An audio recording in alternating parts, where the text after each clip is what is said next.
The Babysitter from Hell, the murder of 22-month-old Kyrie Starks. Before we dive in, kindly hit the subscribe button and let us know where you are watching from in the comment. Started like any ordinary day. A young mother, running late for work. A baby boy, barely 22 months old. And a babysitter she thought she could trust. But before the sun went down, that trust would shatter forever. And the name Kimora Hodges would be seared into Michigan's darkest headlines. June 13, 2022, Livonia, Michigan. Morning light spilled through the blinds of a small apartment complex on Schoolcraft Road. The air was heavy with summer humidity. Inside one of those apartments, 22-month-old Kyrie Starks woke up in his crib, giggling, smiling, full of life. His mother, Sienna, was already in motion. She worked long shifts and money was tight. Every minute mattered. On that day, she had just one thought: get Kyrie ready, drop him off, make it to work on time. She had done this routine dozens of times before. And every time, she left her son in the hands of a 21-year-old woman named Kimora Hodges, a local babysitter who lived just down the street. Kimora had watched Kyrie for months. She wasn't a stranger. She'd laughed with him, posted pictures, even called him my little man. Sienna trusted her completely. That morning, Sienna kissed her son goodbye. She handed him over to Kimora, who smiled and said, "Don't worry, I've got him." The words felt comforting, reassuring. Sienna had no idea they'd be the last peaceful words she'd hear for the rest of her life. Hours later, her phone rang. Kimora's name flashed across the screen.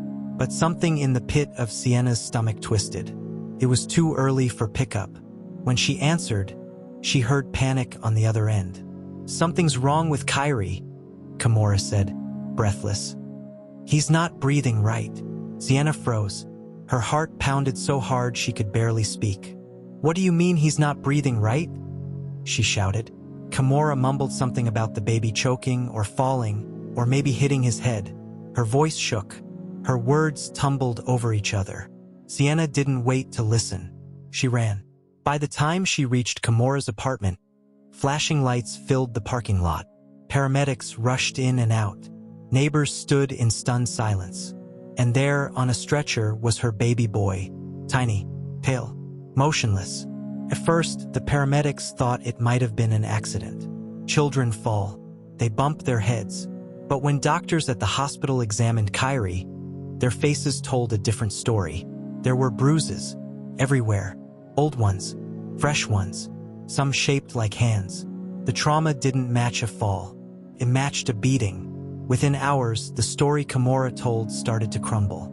She first said Kyrie hit his head on a table. Then she said he tripped and fell. Then she said he might have been acting weird. But police noticed something else. Her knuckles, they were red, swollen.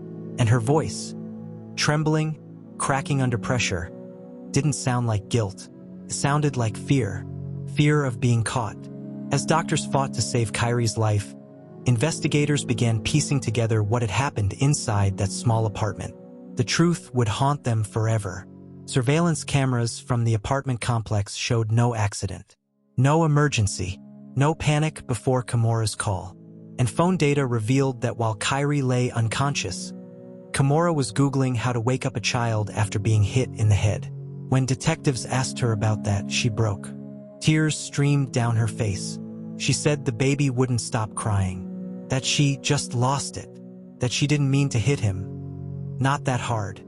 But not that hard had already done irreversible damage. At the hospital, doctors confirmed the worst. Kyrie had severe brain trauma, bleeding, swelling. He was placed on life support. For days, his tiny body fought. Machines kept his heart beating. But his brain, the part that smiled, laughed, said "Mama," was gone. When Sienna walked into that hospital room, she didn't see her son. She saw a lifeless shell surrounded by wires. She whispered through tears, "Mommy's here. Baby, you can rest now." And then she made the hardest decision any parent could ever make. She let him go. News spread quickly through the Michigan community. Toddler beaten by babysitter, fighting for his life. Neighbors couldn't believe it. They described Kimora as quiet, sweet, good with kids. But behind that image was a storm no one saw coming. Friends later told police that Kimora had been on edge for weeks. Frustrated, short-tempered. She'd complained about babysitting too many hours. But when detectives searched her phone, what they found made everything clearer and darker.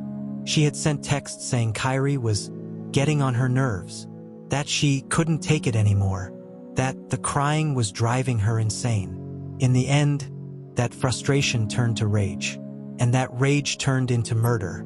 The autopsy confirmed what investigators already knew.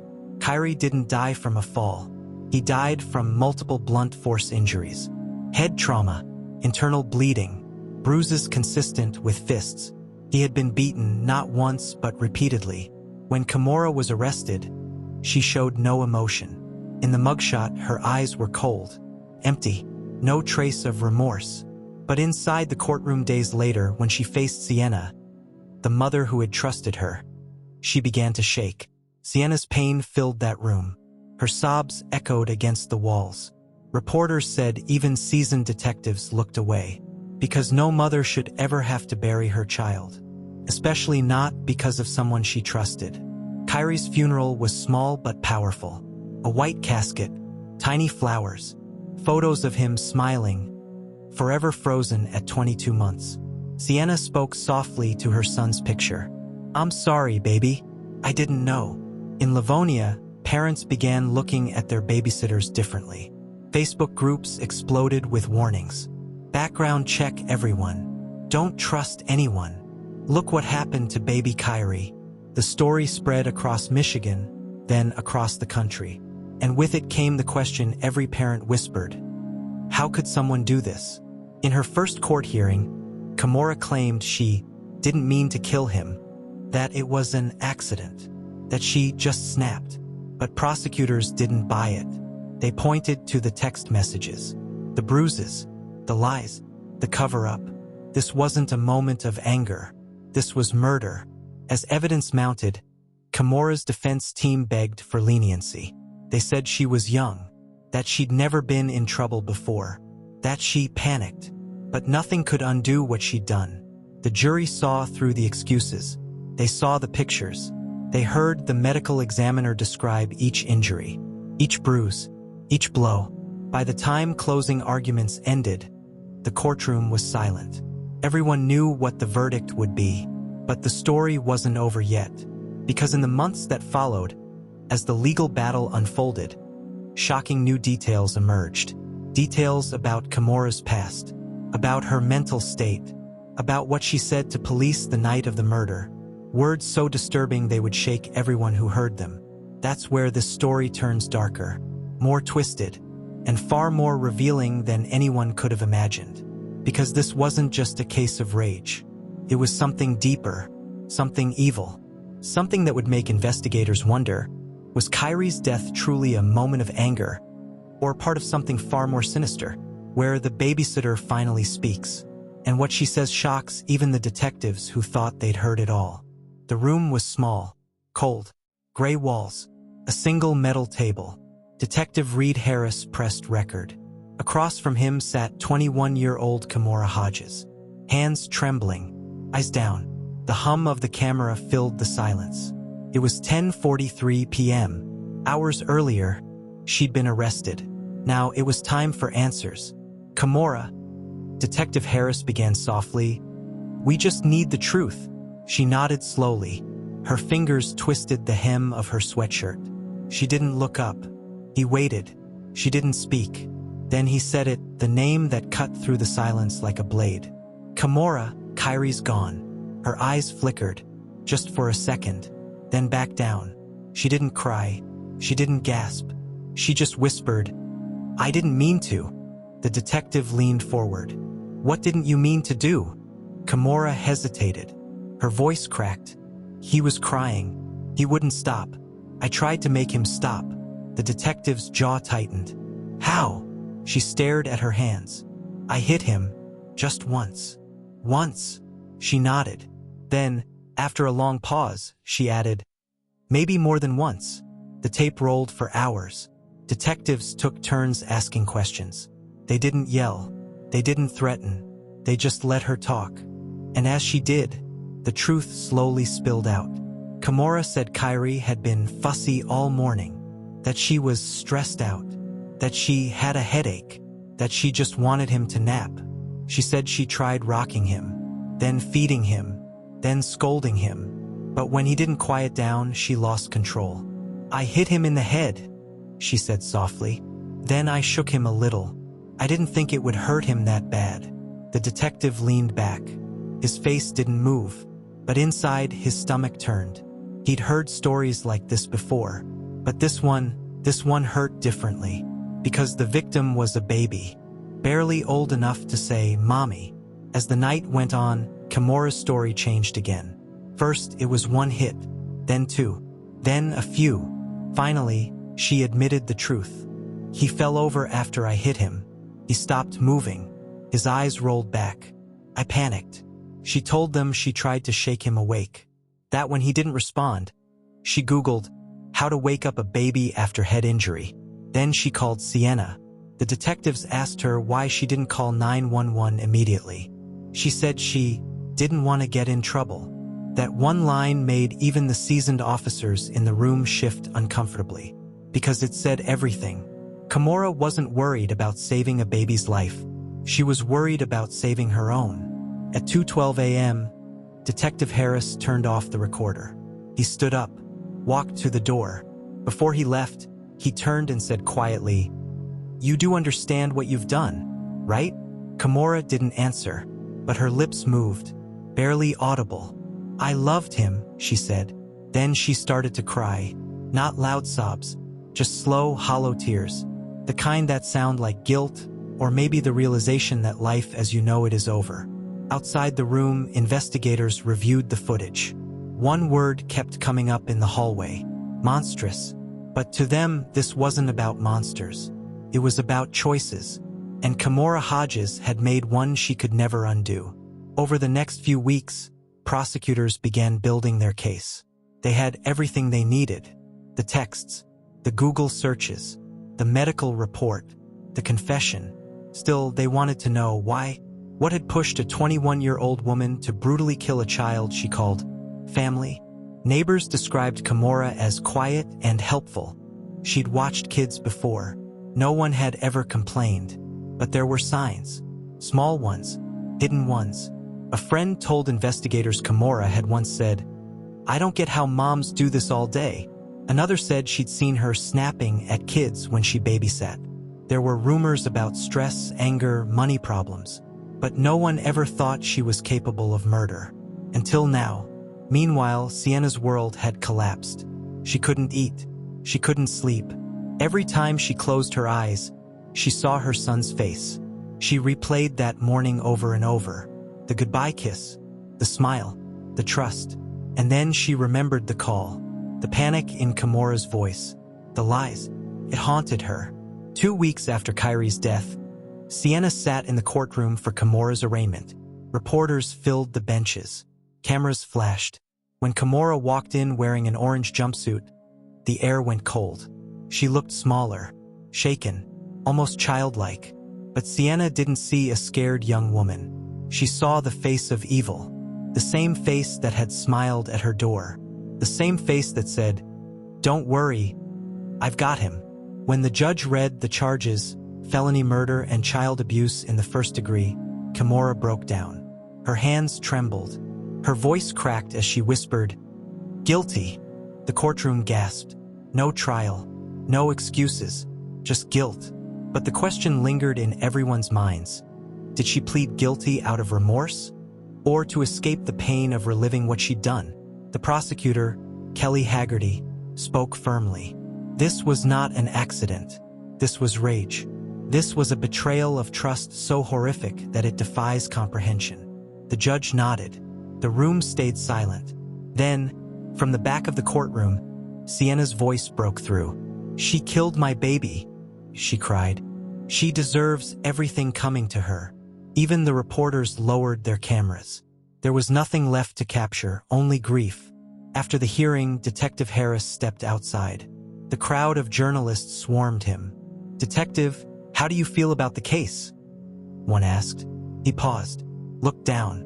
"I feel like a baby's gone, and nothing we do will bring him back," he said quietly. "Justice can't fix that." But justice still had to be served. The sentencing hearing was set for the following month. The evidence was overwhelming. There would be no second chances. Still, prosecutors wanted the full story told. They wanted the world to understand what happened behind those closed doors, and why. So they released the interrogation footage to the court record. And what the public saw shocked them. In the video, Kimora spoke calmly at first. But as the hours dragged on, she revealed something else. She said she'd been angry for weeks, that she felt used by parents who dropped their kids off and disappeared, that she was tired of being broke. And then she said something that sent chills through everyone watching. "I just wanted him to be quiet," she whispered. "I didn't think he'd die." Those words echoed across social media. TikTok, Facebook, YouTube. Parents everywhere shared Kyrie's photo. Posts read, "Say his name. #Justice for Kyrie." It wasn't just outrage. It was heartbreak, because everyone knew it could have been their child.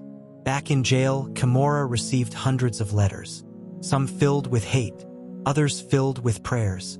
But one letter stood out.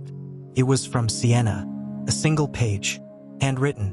It read, "You took everything from me, but I hope you think about him every day, every minute, every time you close your eyes, because I do. I will never forgive you, but I will never forget my son's smile." Kimora never responded, but guards said she kept that letter folded in her Bible, hidden, unread, or maybe read too many times. By the time sentencing day arrived, the courtroom was packed. Sienna sat in the front row, clutching Kyrie's stuffed bear. When the judge entered, the room fell silent. He looked at Kimora, then at Sienna, and said, "This is one of the most senseless acts of cruelty I've ever seen." Then he read the sentence. Life in prison without the possibility of parole. Gasps filled the courtroom. Some cried, some clapped. Sienna just closed her eyes. For more chilling true crime stories, don't forget to like, comment, and subscribe to the channel. The house was quiet now. Too quiet. No laughter. No toys scattered on the floor. No tiny footsteps running down the hall. Just silence. And one grieving mother. Sienna sat in Kyrie's room, holding his blanket. Still smelled like him, baby lotion, milk, and innocence. She hadn't changed a thing. The crib still had his stuffed bear. The night light still glowed blue. It was the only light she could bear to keep on. It had been 6 weeks since the sentencing. 6 weeks since the words "life in prison" echoed through the courtroom. But for Sienna, justice didn't bring peace. It brought emptiness. Every morning she woke up hoping it was just a nightmare, that she'd hear his voice again, that she'd walk into the nursery and find him smiling up at her. But every morning, she remembered, he was gone. The news had spread everywhere. Babysitter sentenced to life for killing 22-month-old. Detroit tragedy. Toddler murdered by trusted sitter. Strangers shared Kyrie's face online. #Justice for Kyrie trended for weeks. But behind every headline, every post, every angry comment, there was a mother who couldn't breathe. Sienna stopped reading the news, stopped checking her phone, stopped answering calls, because no one's words could fill the silence left behind. She replayed the last day over and over. Kyrie's giggles, the way he reached out for her before she left for work, the trust in his little eyes. That trust haunted her, because she'd handed her son to a woman she believed would protect him, not harm him. That guilt cut deeper than any headline ever could. Family tried to help. Her mom stayed over. Friends cooked meals. Neighbors sent cards. But Sienna didn't want comfort. She wanted answers. She wanted to know why. Why would someone hurt an innocent child? Why didn't she see the signs? Why didn't she call off work that day? Those questions had no answers. Only pain. One afternoon, she opened a drawer filled with Kyrie's baby clothes. Tiny shirts, little socks, each one folded neatly, untouched since the funeral. She picked up a onesie and pressed it to her chest. The tears came fast, hard.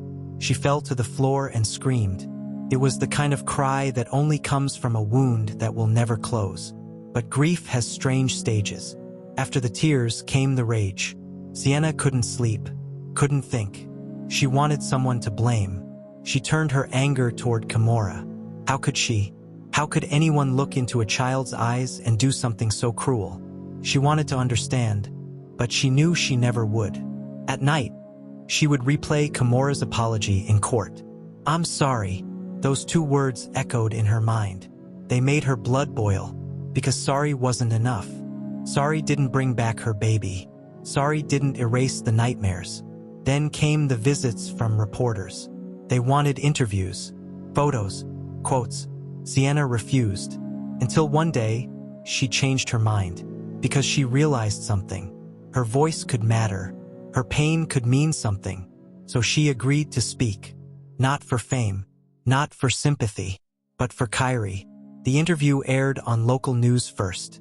Then it spread nationwide. Sienna sat in front of the camera, her hands clutching a framed photo of her son. Tears glistened in her eyes. She said, "If you're a parent, please know who's watching your kids. Don't assume. Don't trust blindly. I thought I knew her. I was wrong." The anchor sat silent. The nation listened. That night, donations poured in. People from all over the country reached out. Some offered condolences. Others shared their own stories. Close calls, neglect, abuse that went unnoticed. A movement began to grow. Sienna didn't plan it. It just happened. A mother from Texas started a petition online. Kyrie's law mandatory background checks for babysitters. Within days, it had 200,000 signatures. Within weeks, over 1 million. Lawmakers began to take notice. Sienna was invited to speak at a child safety conference in Lansing. It was the first time she'd traveled since the funeral. On stage, her voice trembled at first. But then something changed. The grief turned into power, into purpose. "I don't want another parent to go through what I did," she said. "I trusted someone with my son's life, and now I'm living with the consequences every day. If we can prevent just one child from being hurt, then Kyrie's story will matter." The crowd stood, applauded, cried. For the first time since the tragedy, Sienna felt a flicker of hope.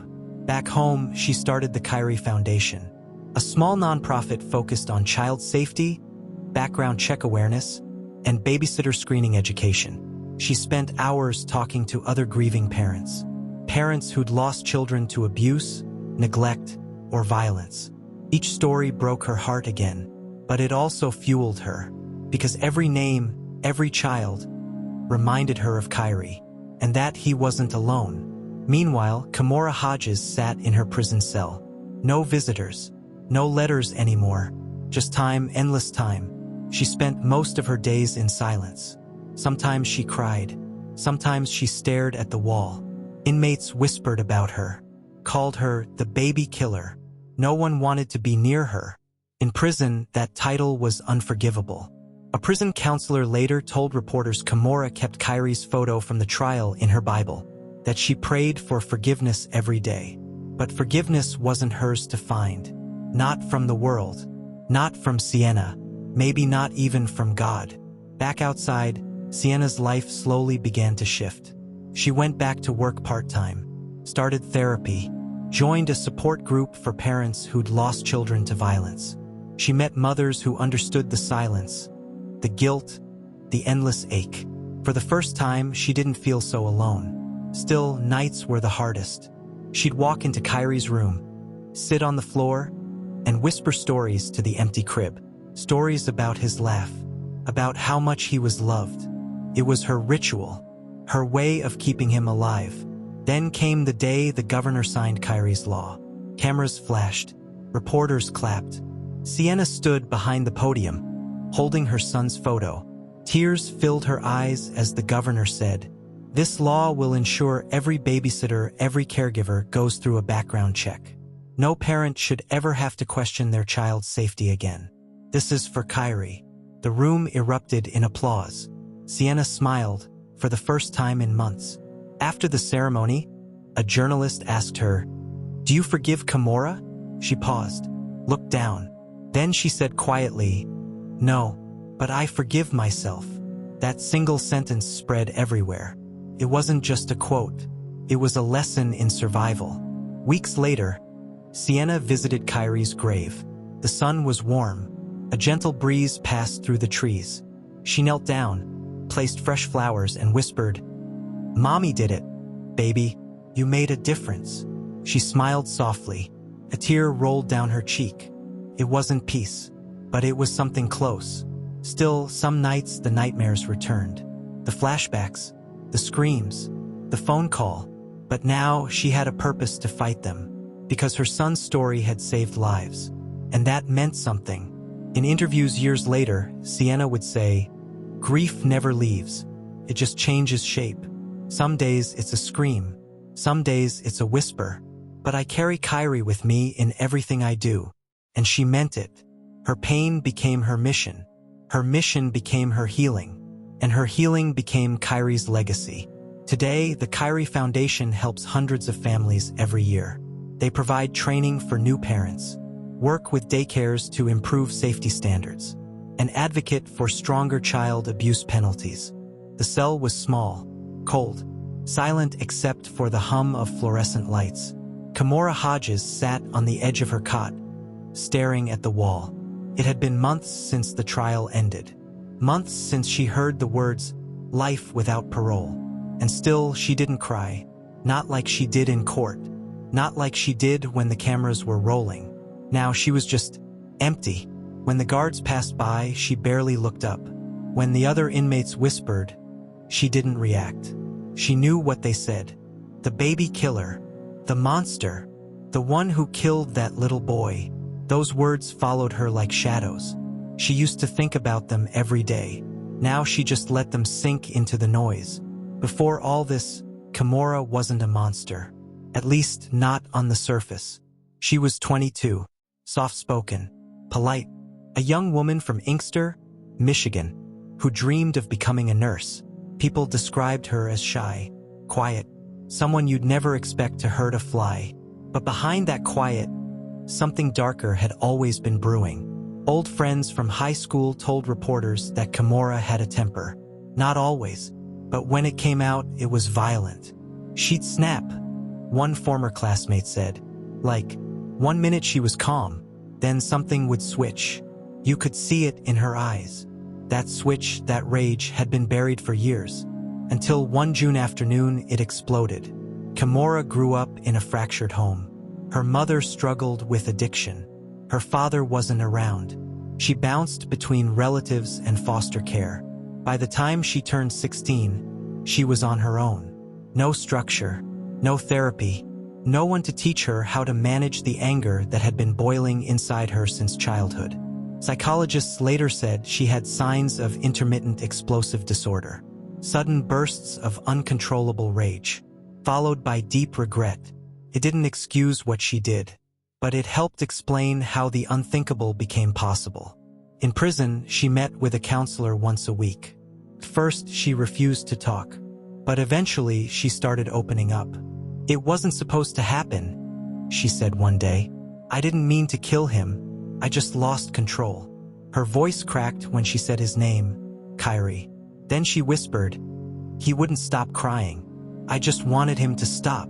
That sentence chilled the room, because behind it was the terrifying truth, the moment that changed everything. On the day of the murder, Kimora had been stressed. Bills piling up, a fight with her boyfriend, her car breaking down, and then the sound of a child crying. To most people, it's just noise. To her, that day it was pressure that kept building, until it broke. The autopsy revealed the extent of the violence. Bruises on Kyrie's body, internal injuries, a head wound that proved fatal. The medical examiner called it blunt force trauma. But those words don't describe the horror, the rage, the violence, the way a trusted babysitter became the enemy. During her confession, Kimora said something that prosecutors never forgot. "I didn't mean to hurt him that bad. I just snapped. That word became the center of the trial. because it revealed everything and nothing. Was it premeditated? Was it truly an accident? Or was it a pattern waiting to happen? Investigators dug deeper into her past. Old texts, social media, journals. They found disturbing posts. Dark quotes about anger, loneliness, and people pushing me too far. She'd once written, "Sometimes I feel like I'm not in control of myself." Friends brushed it off back then. Now it sounded like a warning. Her ex-boyfriend later testified that she'd once thrown a phone at him during an argument. Another ex said she'd hit him after an emotional fight.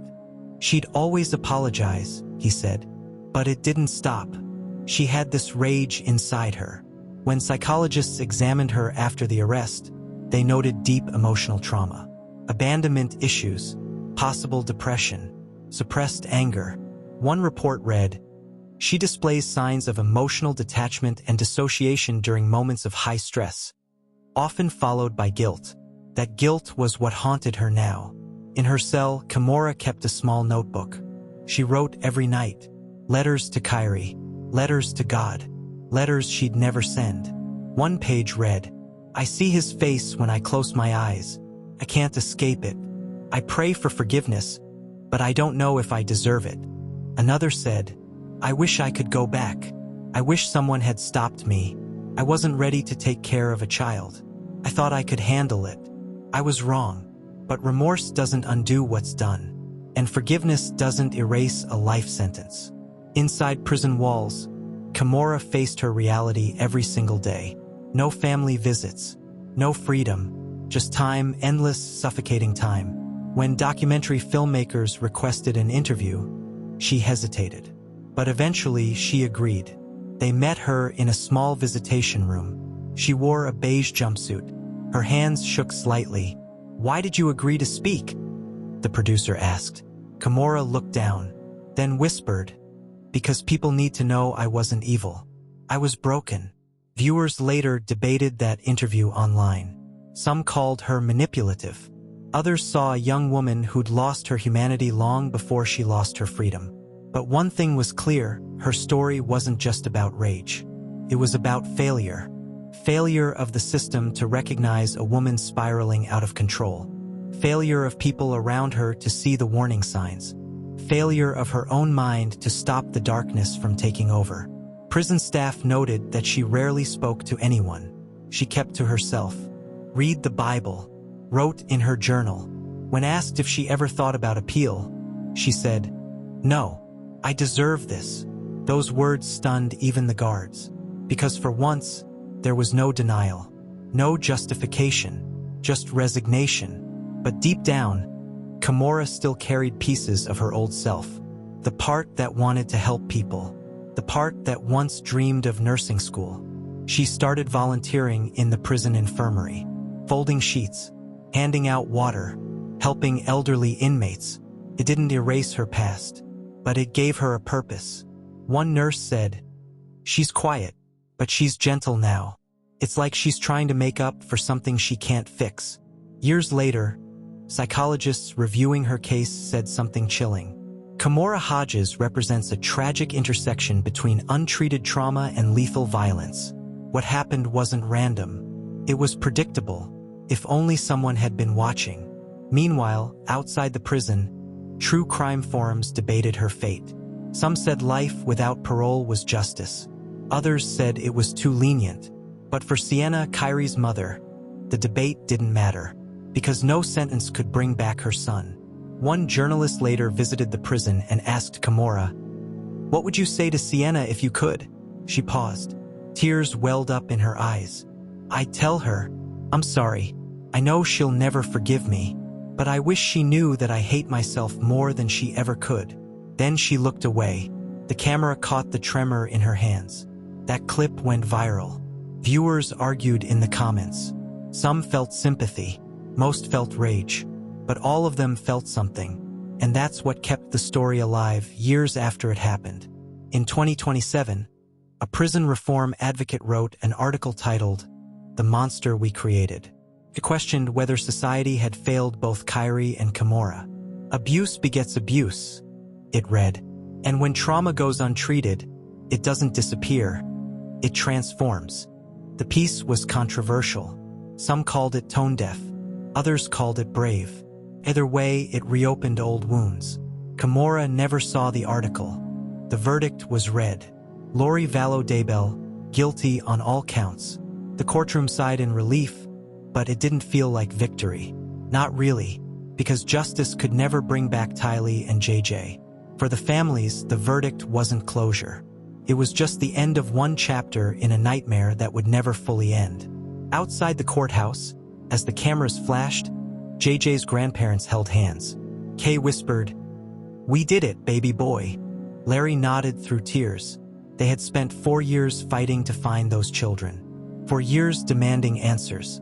And now they finally had them, even if those answers were unbearable. But this wasn't over. Not yet. Because somewhere, miles away in a separate cell, the man who started it all, Chad Daybell, was waiting. Chad Daybell sat in jail, awaiting trial. He was calm, polite, almost pastoral in demeanor. He still smiled when reporters caught glimpses of him being escorted through the courthouse. Like Lori, he believed he had been chosen. To him, the murders weren't crimes. They were steps toward the New Jerusalem, a sacred plan only he could understand. Prosecutors called him the mastermind, the prophet who twisted religion into death. They said Chad saw himself as a modern-day Moses, chosen to lead a righteous few into the apocalypse. But what kind of prophet digs shallow graves in his own backyard? When investigators found JJ and Tylee buried behind his house, Chad told police, "You'll find nothing that incriminates me," a lie that echoed through every interrogation room since. Now, as he waited for trial, he clung to one belief, that Lori would never betray him. He didn't know that Lori was no longer in his world of delusion. She had turned completely inward, alone, convinced that God himself would vindicate her. In prison, Lori became a paradox. Some days, she smiled and told guards she was doing God's work. Other days, she refused to leave her cell, murmuring that the veil is thin. She told a prison therapist that she still talked to her children. Not through letters, not through visits, but through visions. She said they appeared to her as beings of light, that they were happy, that they forgave her. It was chilling, because it meant that Lori Vallow wasn't wrestling with guilt. She was living in denial, a world of her own creation, where murder wasn't evil but divine. Her fellow inmates avoided her. They called her the preacher. At night, she'd pace the floor, whispering about the gathering. She said the world was ending soon, that she'd walk out free when it did. The guards didn't argue. They just kept the lights on. Within months of her sentencing, Lori's attorneys filed an appeal. They claimed she was mentally unfit at the time of the murders, that the court ignored her delusions, that the media had poisoned the jury. But prosecutors were ready. They said her behavior in court proved otherwise. She had laughed, mocked, and manipulated. Every word, every smirk, every silence was a choice. The appeal sits in review today, but few expect it to succeed. The evidence was overwhelming. The bodies, the texts, the motive, it all pointed back to Lori and to Chad. Chad's trial began months later. The media swarmed the courthouse in Boise, Idaho. Every network wanted the story, the prophet on trial for murder. The prosecution built their case brick by brick. They showed Chad's books, self-published novels about the end of days. They showed his emails, recruiting followers into his doomsday movement. And they revealed his chilling belief that he could determine whether a person's soul was light or dark. To Chad, Tylee and JJ weren't children anymore. They were dark spirits, obstacles in the way of a divine mission. Witness after witness testified. Former friends, family members, even church acquaintances. They all said the same thing, that Chad's words had power. And Lori believed every one of them. But the jury saw through the prophecies. They saw a man who used faith as a weapon. A manipulator who convinced a mother to kill her own blood. One piece of evidence broke the courtroom. A phone call between Lori and Chad, recorded after the children's bodies were discovered. Lori's voice trembled, but not from grief. She said, "They found them." Chad sighed, then whispered, "It's okay. Everything will be explained soon." That call lasted for minutes. No one said the children's names. Not once. When it ended, the jury had all they needed to hear. When the verdict came down, Chad Daybell showed no emotion. Just like Lori, the jury found him guilty on all counts, the murders of JJ and Tylee, and of his former wife, Tammy Daybell. The judge sentenced him to death. He didn't flinch. He simply said, "The Lord will handle my judgment." Lori watched the news from her cell. She smiled faintly, whispered something no one could hear, and turned away. You'd think the story would end there, but the shadows of their cult, preparing a people, still linger. Some former members still defend Lori and Chad. They claim the government fabricated evidence, that the media twisted scripture, that the Daybells were warriors of light. In online forums, they share old prophecies, waiting for the gathering of the elect. It's frightening because belief, once twisted, doesn't die easily. It mutates, and it spreads. Investigators say they continue to monitor a small number of groups linked to the Daybells' teachings. None are violent, but the ideology persists, a mix of Mormon mysticism and apocalyptic fantasy. It's a reminder that what started in one family's home nearly destroyed an entire community. JJ and Tylee's relatives visit their graves often. They bring flowers, photos, stuffed animals. Kay Woodcock still speaks at events about child safety and faith abuse. She tells people, "You can't blindly follow anyone, not even someone claiming to speak for God." Tylee's aunt says she still dreams of her, smiling, laughing, alive. But every morning she wakes up to the same thought: they never had a chance. The families live with that every day, and they want the world to remember it too. Because Lori's story isn't just about one mother's madness. It's about what happens when delusion goes unchecked, when love becomes power, and when faith becomes fatal. Podcasts, documentaries, Netflix specials, everyone wanted a piece of the story. But the question was always the same: why? Why would a mother do this? Why would she kill the children she claimed to love? Experts tried to explain it. Some said narcissistic delusion. Others said religious psychosis. But no answer ever felt complete. Maybe because there's no logic in what Lori did. Only darkness. Months after the verdict, Judge Boyce released a statement reflecting on the case. He said, "This trial reminded us that evil often wears a smile, speaks softly. It hides behind scripture and charm. But in the end, the truth always finds a voice." He was right. The truth did speak. Through the texts, through the evidence, through the tears of the families who never stopped fighting. Lori Vallow sits in her Idaho cell, serving life without parole. Every morning, she reads her Bible. Every night, she prays. But her prayers aren't for forgiveness. They're for redemption. She still believes the world will end soon. That she'll be lifted up, not condemned. That she'll see JJ and Tylee again. Other inmates avoid her. Some fear her. Others pity her. To them, she's not the doomsday mom. She's just another broken soul lost in her own delusion. For more chilling true crime stories, don't forget to like, comment, and subscribe to the channel.